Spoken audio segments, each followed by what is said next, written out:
SVG was one win away from making NASCAR history. Then, one driver destroyed everything in a single corner.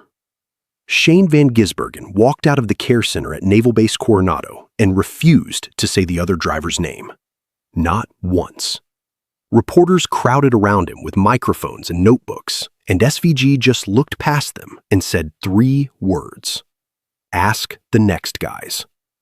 That was it. No yelling, no pointing fingers, just 3 words that said everything without saying anything at all.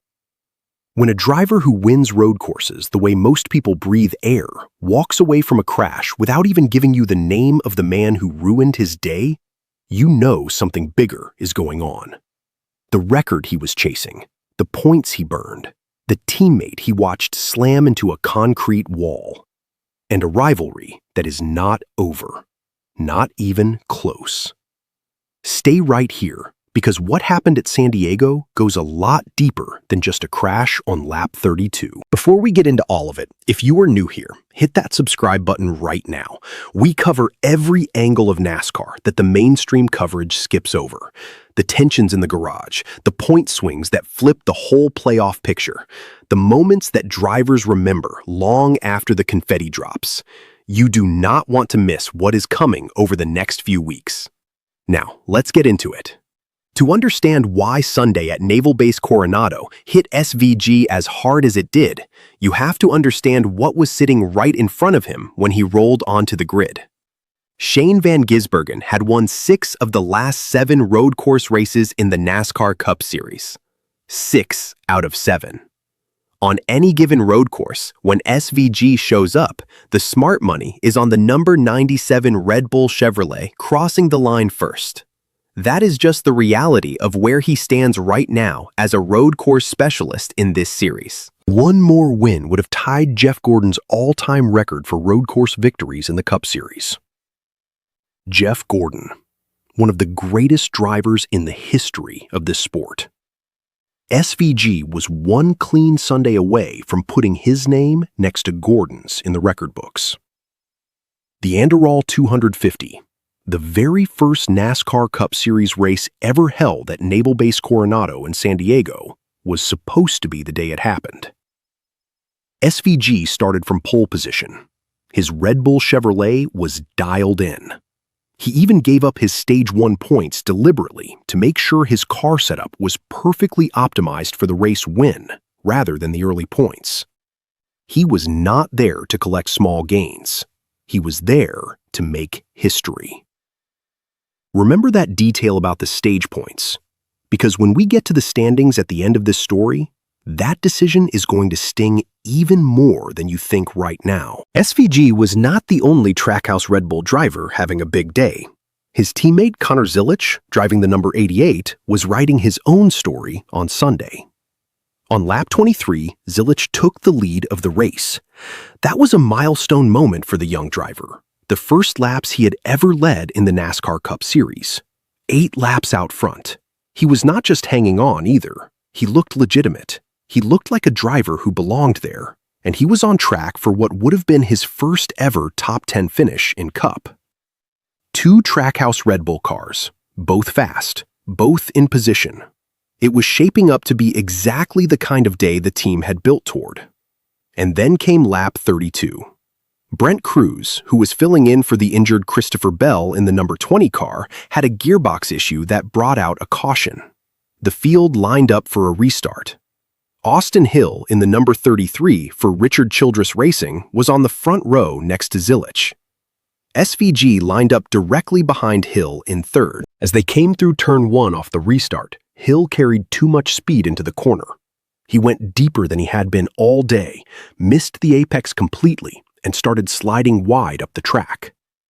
Zilisch was on the inside and suddenly had no room and nowhere to go. He got pinched hard into the concrete wall. Hill slammed into the wall too, and SVG, running third with nowhere to brake and nowhere to turn, plowed straight into the back of Hill and spun out. 3 of the fastest cars in the race gone, in one corner, on one lap. The damage spread through the field. Daniel Suarez, Ryan Blaney, Michael McDowell, Riley Herbst, John Hunter Nemechek, and Ty Gibbs all collected damage in the chaos. 9 cars total were caught up in the mess. Both Trackhouse cars were completely destroyed. The hit against the wall was so violent that it physically knocked the barrier out of alignment. NASCAR threw the red flag. Track crews had to stop everything and physically fix the wall before racing could continue. It took about 10 minutes. For context, the same Turn 1 wall had also taken heavy damage the day before in Saturday's race. 9 cars, 1 corner, 1 restart. And SVG could not even bring himself to say the man's name afterward. We will get to that reaction in a minute, but first, you need to hear what Hill said on his own radio the moment it happened. Austin Hill did not wait for anyone to come to him. As soon as his car came to a stop, he got on his team radio and said exactly what had happened. Sorry, guys. Locked up the rear brakes. I think the left rear is pretty destroyed. No deflection. No blaming track position or the restart chaos. He knew what he did. When he came out of the care center, he gave reporters a full breakdown. He said he got into Turn 1 a little deeper than he had been running all day, started sliding the rears, locked the fronts, and on the exit, he was fully turned right, just trying to stay away from the number 88. He explained that if Zilisch had not been there, he would have had enough room to clear it. But knowing Zilisch was on the inside, he had carried a little too much entry pace compared to what he had been doing all day. And when he made contact with Zilisch, the physics of the crash sucked him in and he could not stay off him. He said he hated it for Zilisch and the 88 team and offered a direct apology. Hill had actually won the Saturday O'Reilly Series race at the same track the day before. So he left the weekend with a win and a wreck hanging over him at the same time. Shane Van Gisbergen drove his broken Red Bull Chevrolet back to the garage and went straight to the care center. When he came out, reporters were waiting. What followed was one of the more tightly controlled post-crash press moments you will see this season. SVG gave them almost nothing. When asked what caused the crash, ask the next guys. When asked if it was just a racing incident, it is just unfortunate. When asked how upset he was, I am filthy. That word, filthy, is not something SVG threw out casually. In Australian racing culture, filthy is a word you use when you are genuinely furious and you are choosing not to say the things you are actually thinking. He was not sad. He was not disappointed. He was filthy. He did say one more thing that told you exactly how fast his car had been. A real shame. The Red Bull Chevy was really fast once the track rubbered up.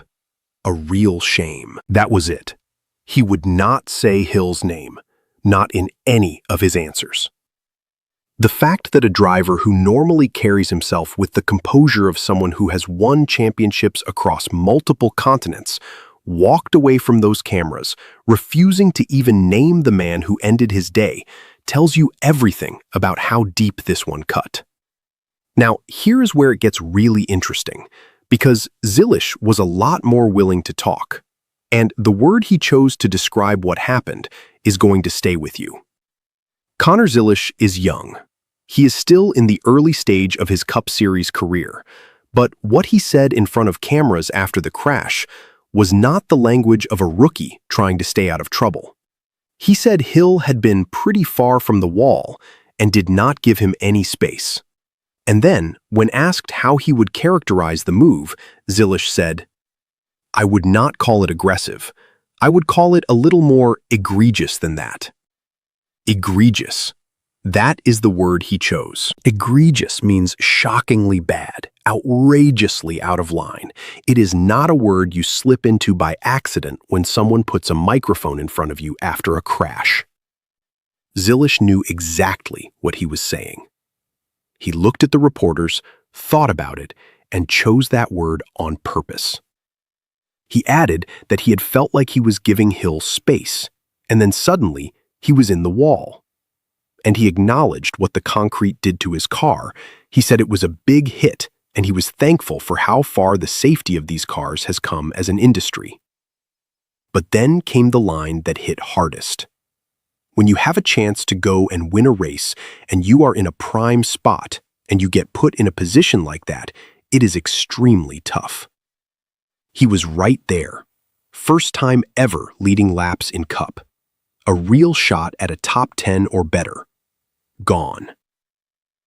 Here is where this story turns from a crash recap into something that matters for the rest of the 2026 season. SVG came into San Diego, sitting 14th in the championship standings, safely above the playoff cut line.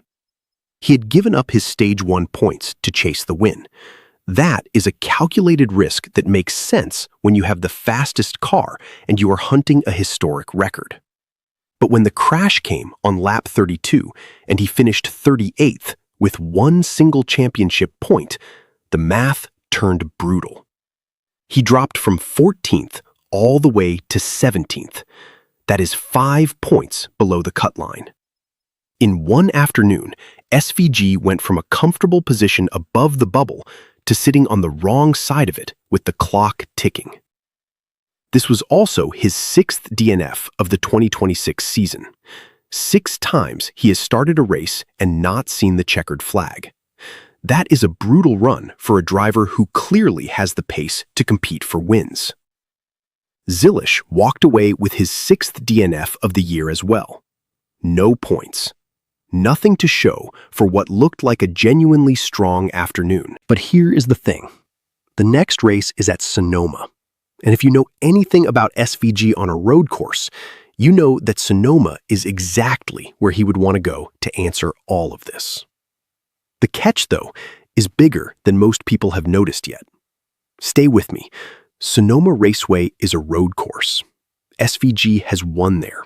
He is one of the best road course drivers in the series, and Sonoma plays to every single strength he has. The opportunity is right there. Go to Sonoma, get a strong finish, climb back above the cut line, and remind everyone that one bad Sunday does not define a playoff run.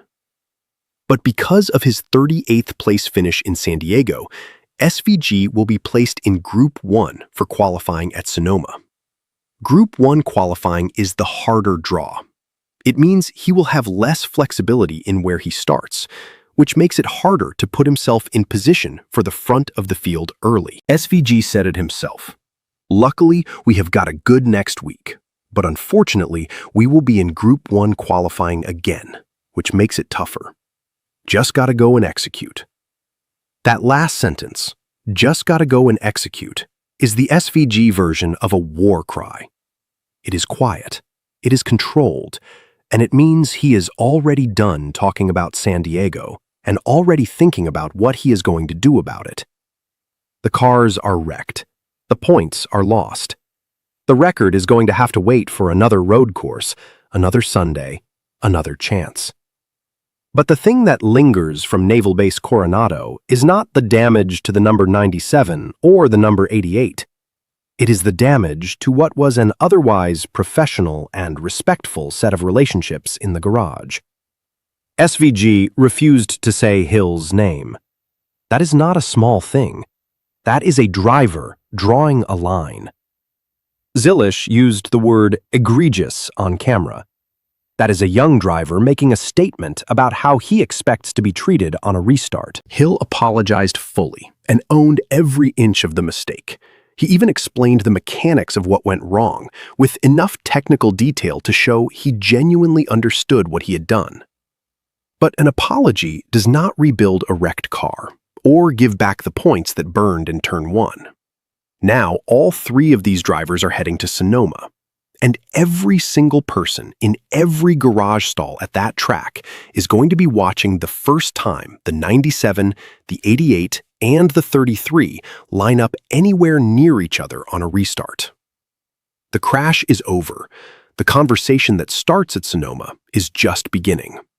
And when those 3 cars get anywhere near each other again, in qualifying, on a restart, in traffic, you are going to want to be watching. Because Shane Van Gisbergen does not forget moments like the one that happened in Turn 1 on lap 32. And Connor Zilisch did not pick the word egregious by accident. Come back for the Sonoma coverage, because the story that started in San Diego is far from finished. Shane Van Gisbergen, 1 point from San Diego, dropped from 14th to 17th in the standings, 5 points below the cut line. 6 DNFs on the 2026 season. Connor Zilisch, 0 points, 6 DNFs. First time he ever led laps in Cup, and it ended in a concrete wall. Austin Hill, a Saturday race win on one side of the ledger, and a Sunday crash that ended the day for 9 cars on the other. Trackhouse Racing, both Red Bull cars destroyed in the same corner on the same lap at the first ever Cup race on a Navy base. Jeff Gordon's road course record, still standing. For now.